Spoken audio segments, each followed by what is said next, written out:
Las señales del mercado, los personajes claves del mundo empresarial y todo lo que quieres saber en el ámbito de los negocios. Con José Tomás Santamaría, director del Diario Financiero, en la 100.1, esto es DF en Infinita. 18 minutos para las 8 de la mañana, con nosotros el director del DF, José Tomás Santamaría. ¿Qué tal, José Tomás? Muy bien, ¿y tú? Muy bien, pues. Para hablar del tema del día. El tema del día es el censo. El censo 2024, cuyos primeros resultados dio ayer a conocer el director del INE, Ricardo Vicuña. Fíjate que, no sé si te pasó a ti. ¿Qué te pasó? Pero yo, esta sensación de que el censo fue hace mucho más que... O sea, mucho más que el año pasado. Sí, como que yo... Pasó harto. Cuando decía el censo 2024, como si no, si el censo fue como el 2020. Y es como, no fue el 2020, porque era la pandemia, 2021, Claro. 2022. No. Pero no me acordaba que había sido el año pasado. El año pasado fue durante varios días, ¿te acuerdas? Varias semanas en que estuvieron Me carga eso. más de 40.000 personas recorriendo todo el país para ir censando casa por casa. Y los primeros resultados los empezamos a tener el día de ayer en varias entregas. Eso dijo el director del INE. Van a venir varias entregas con información. La primera información que se entregó, incluso con un redoble de tambores allá en las oficinas del Instituto Nacional de Estadística, fue la población censada. ¿Ya? La población censada, que te da cuenta de cuánta gente lograron censar. Y ese número fue de 18.480.432 personas. Es decir, casi 18 millones y medio de personas fue la población censada. Eso no quiere decir que somos 18 millones y medio de chilenos, o sea, de personas, habitantes de este país. No ¿Cómo? quiere decir eso. Ya no están quiere decir engañando eso. ya. No quiere decir eso. Ya. Esa es una primera cosa que hay que tener muy clara. De hecho, dijo el director del INE, también lo dijo el ministro Nicolás Grau. Ahora, con esa información, ellos hacen una serie de proyecciones en los cuales hacen cálculos, meten indicadores, tasa de fecundidad, envejecimiento, distintas cosas, y finalmente llegan al número de cuántos somos, de cuál es la población. Y ese número lo vamos a conocer en enero del próximo año. Anótatelo, Juan Manuel. Enero del próximo año vas a saber cuántos somos. Pero ¿por qué hay que esperar tanto? Bueno, o sea, hay que esperar hasta el 2026. Esto no es un Excel, digamos. Esto es más complejo. Sí, está bien, me imagino que es más complejo, por eso se demoran. Pero Claro. yo digo, ¿por qué vamos a conocer del 2026 cuánto éramos en 2024? Claro, con algo de tardanza. Con sí. un poco, o sea, se un año y medio. Un año y medio. Un año y medio, y no solamente esa cifra, después vienen otras entregas. En abril hay todo un calendario en donde vamos a saber cifras de viviendas, que son muy importantes. Todos estos son datos muy relevantes para el desarrollo de políticas públicas, también para el sector privado. Hay mucha gente esperando. Ayer lo decía David Bravo, que hizo una conferencia de prensa después de la entrega de las cifras del censo. Dijo, este es un gran día para las estadísticas nacionales, digamos. Es un gran día justamente por la importancia que tienen todas estas cifras luego en la elaboración de todas las políticas públicas que uno puede hacer en el país. Así que esa cifra respecto de cuántos somos la vamos a saber en enero del próximo año. Pero que podría... Hoy día el último dato que tenemos es que somos algo sobre los 20 millones. Sí, pues por eso es que uno dice, pero ¿cómo dice que somos 18.400.000 si todos pensamos que éramos más de 20 millones? Yo además apostaba que íbamos a ser como 21. Claro, el dato no es comparable. El dato de población censada no es el mismo que el dato de cantidad de personas. El dato de población censada, tú tienes que hacer una serie de cálculos, proyecciones, matemáticas, digamos, para llegar finalmente al dato duro de cuántas personas somos, y eso es lo que vamos a conocer en enero del próximo año, que por supuesto va a ser más que los 20 millones que conocimos en el último censo, pero el director del INE no quiso dar ninguna señal digamos, de adelantar ese número, porque obviamente están trabajando en ello. Ahora, sí se supieron varias otras cosas. Perdona. Sí. Mucha aritmética y muy poca prosa y poesía en el relato de algo que la gente espera que no sea solo número, digamos. Eso es lo que me pasó ayer, para ser honesto. En cuanto a... Claro, porque es como 18.400.000, pero en realidad no somos 18.400.000. ¿De dónde está el titular entonces? Bueno, probablemente viene en las cosas que fuimos conociendo después, durante la conferencia, que no dejan de ser muy llamativas y que tienen que ver con lo que tú comentabas recién también aquí en la radio, el acelerado envejecimiento de la población chilena, que es un dato súper relevante y súper preocupante también respecto de cómo avanza el envejecimiento en la población chilena. Y ahí se entregaron varios datos que llaman la atención y que podemos ir desmenuzando. Fíjate que el año 92 el 6,6% de la población era mayor de 65 años. Hoy día ese es un 14%. Es el 14% de la población es mayor de 65 años. Si vamos para el otro lado, los menores de 14 años, o sea, los personas de 14 años o menos, se redujeron de un 29% el año 92 a un 17% de la población. Es decir, creció el número de personas sobre 65 años, disminuyó el número de personas bajo 14 años. De hecho, esto tiene una tasa, una forma de informarlo, que es la forma internacional, como se menciona, que es por cada 100 niños de 14 años, ¿cuántos adultos sobre 65 años hay? El año 92, por cada 100 niños menores de 14 años, había algo así como 22 personas sobre 65 años. Ese número hoy día es 79, es decir, por cada 100 niños menores de 14 años hay 79 personas sobre los 65 años. ¿Ya? O sea, ese es el dato quizás más preocupante y el dato más llamativo, el que te puede generar más conversación, que tiene que ver con el envejecimiento de la población. Ese dato, si uno después lo desglosa por regiones, ya hay realidades que incluso son muy distintas. En Valparaíso, en la región de Valparaíso, ese índice es de 98,6. O sea, 98,6 personas sobre 65 años por cada 100 menores de 14 años. A punto de empatar y de cruzar, digamos, la línea, claro, de los 100. Y tiene que ver con varias cosas. Por una parte, por la tasa de fecundidad, que sigue bajando de una manera galopante. Fíjate que la tasa de fecundidad en Chile está en 1,16 niños. Esto se calcula cantidad de niños por mujer en edad fértil, ¿ya? Que se calcula entre los 15 años y los 49 años. ¿Ya? Dice que es 1,16 niños hoy día en Chile. La tasa de reemplazo se calcula, es decir, la cantidad de niños que debieran nacer para poder seguir adelante con la tasa de reemplazo de la población, se calcula en 2,21. O sea, en 2,1, perdón. 2,1, claro. Es 2,1 que no tenemos en Chile desde el año 99. ¿Ya? O sea, ya del año 99 descendimos de ese número y hoy día estamos en 1,16. Solo 14 países del mundo tienen menor tasa que nosotros. Es bien llamativo, digamos, que Chile haya caído con tanta rapidez. Si uno revisa las cifras entregadas ayer por el INE, Canadá está en 1,34, México en 1,91. O sea, en la región somos los con menor tasa. Y uno tiene que irse a países como Ucrania, que tiene 0,98, como para buscar una tasa menor. Singapur, 0,94. Por nada, pero tiene como un pequeño argumento que podría esgrimir, digamos, respecto de por qué ha bajado su tasa.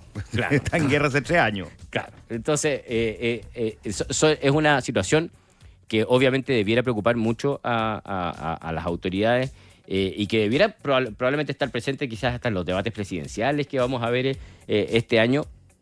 Porque hay mucho que conversar y mucho que elaborar en políticas públicas. Ayer el director del INE, Ricardo Ibáñez, decía que los alcaldes, por ejemplo, son información que podían tener, porque tú en el INE puedes ir viendo esto incluso por comuna. Claro. Tú podrías ver y decidir si es que en una comuna haces más plazas con juegos para niños o no. Digamos, hasta ese tipo de políticas públicas pueden implicar. Esto también va de la mano con una caída en la tasa de fecundidad, como veíamos, pero también un aumento en la esperanza de vida, que ya va en 81,4 años.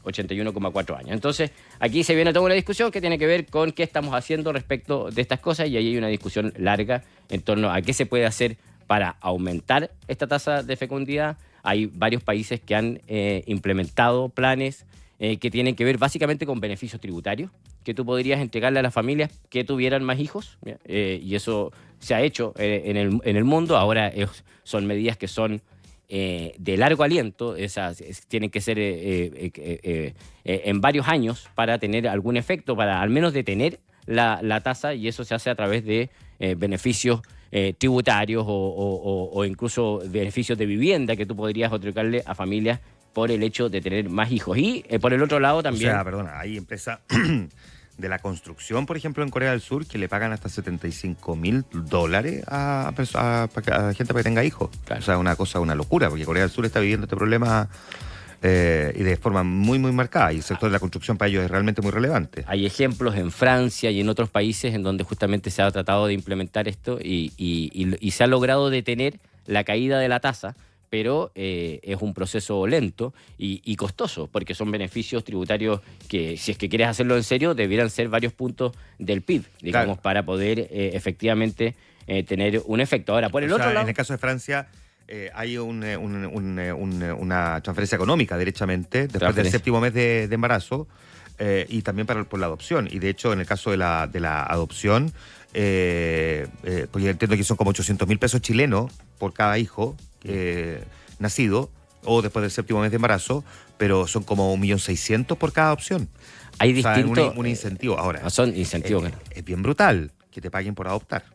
Claro, y incentivos que van incluso en reducciones de impuestos, ayudas en el pago de los colegios, bueno, Claro, ayuda también. Pero que a ti te digan que te van a pagar 1.500.000, 1.600.000 pesos si adoptas a alguien, si adoptas a un niño, igual tiene un componente ético bien, bien potente. Para una persona que lo está evaluando, Claro. es un empujón, digamos, y un espaldarazo y un beneficio que te puede ayudar justamente a seguir... a seguir adelante con la decisión. Por el otro lado, porque está por el lado de cómo apoyar la fecundidad, pero por el otro lado también está cómo apoyar también al adulto mayor, que son otras, Claro. que son otras políticas que uno debiera seguir. Hoy día en el Diario Financiero, por ejemplo, hablábamos con Sandra Quijada del Centro de Estudios Públicos. Ella decía que hay un déficit de geriatras en Chile. 450 geriatras faltan en Chile para hacerse cargo de justamente esta situación, que es que tenemos muchos adultos mayores. Cada vez hay más personas de tercera edad cuidando personas de cuarta edad. Es decir, tercera edad cuidando personas de sobre 80 años, que son cosas preocupantes y básicamente tiene que ver con cómo conseguimos que las personas de tercera edad o los adultos mayores puedan mantenerse activos en el mundo laboral, ¿ya? Ese es probablemente el gran desafío que también tiene este otro lado de cómo hacerse cargo de esta situación. Otras cosas que conocimos en el censo, que van más o menos en la misma línea de la que estábamos hablando, tiene que ver, bueno, con la cantidad de población censada que decíamos y la división por regiones. La región metropolitana son 7.400.000 del total de 18 millones. Es decir, el 40% de la población censada está en la región metropolitana. Lo sigue Valparaíso con 1.800.000, el 10% Biobío con 1.600.000 y cierra los 5 regiones con mayor población, Maule y la Araucanía, o con mayor población censada.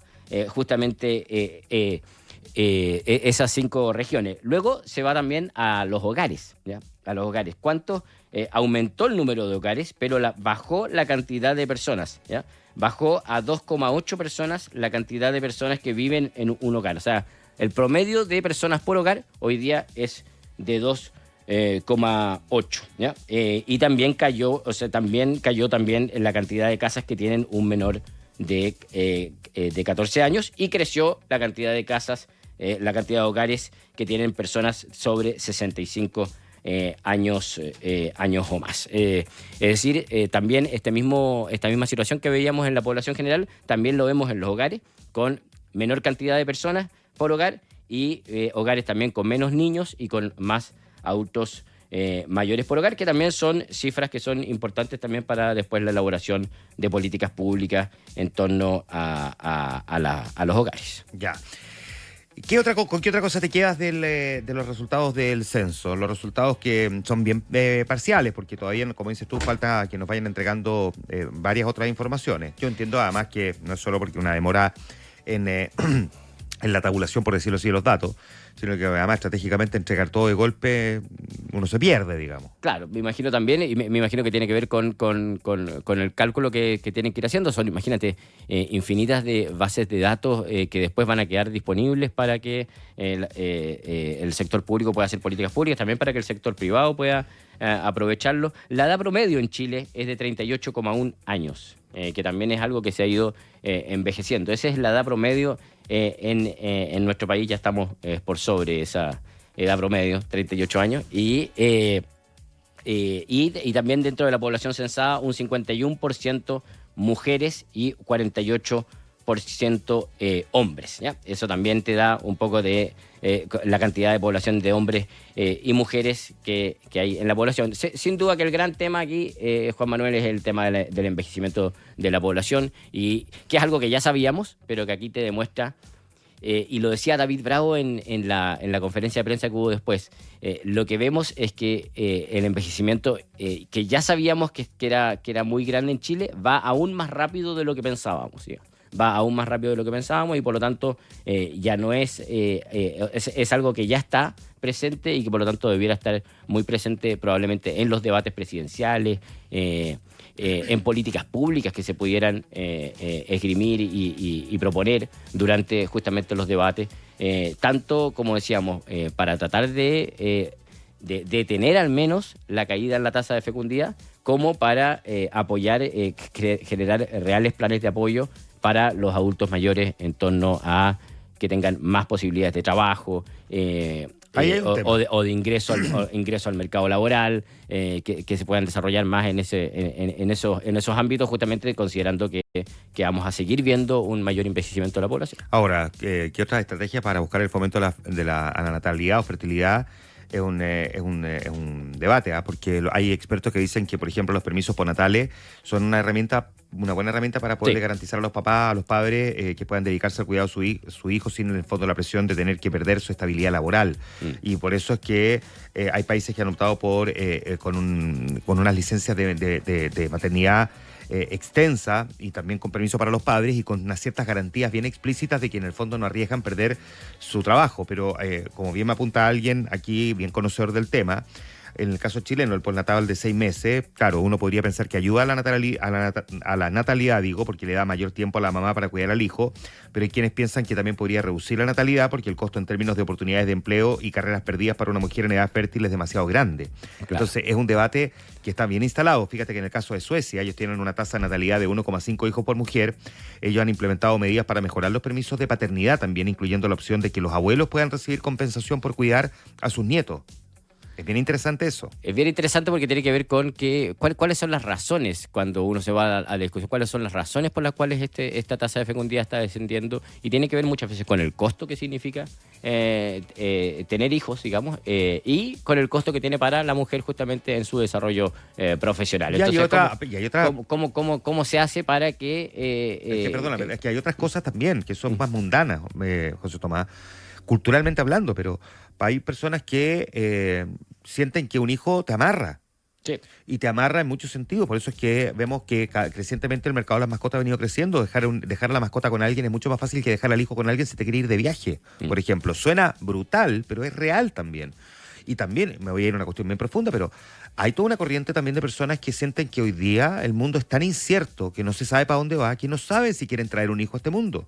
O sea, ese es un debate que se está teniendo hoy día. O sea, la cantidad de argumentos que existen son múltiples, y ya son debates incluso sociológicos. Muy sociológicos. Que tienen que ver por qué, y conversando con gente que no tiene hijos o que ha tomado la decisión de no tener hijos, uno se encuentra con todo ese tipo de opiniones, y lo que hay que ir viendo es qué se puede hacer para que aquellos que quieren tener hijos no lo hacen porque justamente o es muy costoso o porque le genera un efecto en su vida laboral, o sea, no le permite desarrollarse laboralmente tal como esas personas quisieran. Y es ahí donde sí se pueden hacer cambios en políticas públicas importantes. Oye, bien interesante, porque esto genera cambios económicos también. Sí, el tipo de vivienda que se construye, si cada vez se tienen menos hijos, son viviendas más pequeñas. No, y hay reconversión de espacios públicos que antes se pensaban más para los niños, que hoy día tienen que ser pensados para personas de mayor edad.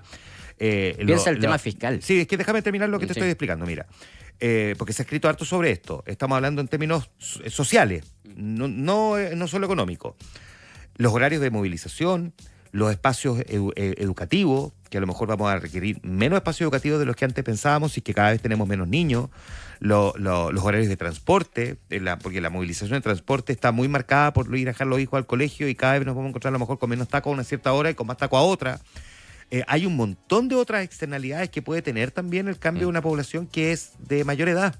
Y además está lo que dices tú desde el punto de vista fiscal. Claro, desde el punto de vista fiscal se genera también un problema muy, muy grande porque todos esos adultos mayores piensan tan solo en la PGU, digamos. O sea, el problema fiscal que implica el día de hoy la PGU, imagínatelo al año 2050, cuando estas tasas sigan incrementándose y donde esta diferencia, esta brecha entre los menores de 14 versus los mayores de 65 sigue creciendo. Eso tiene un impacto fiscal que hay que financiar de alguna manera y que es otro más, digamos, del montón de efectos que tú recién mencionabas. ¿Cuántos hijos tienes tú? 4. Yo me puse con 4. Ya, 4. Yo no tengo ninguno, así que en promedio tenemos 2 cada uno. Netamos, hay que 2 cada uno. Ya, ok. Pero estamos sobre el promedio. Estamos sobre el promedio entre los dos. Gracias, José Tomás. Listo, nos vemos la próxima semana.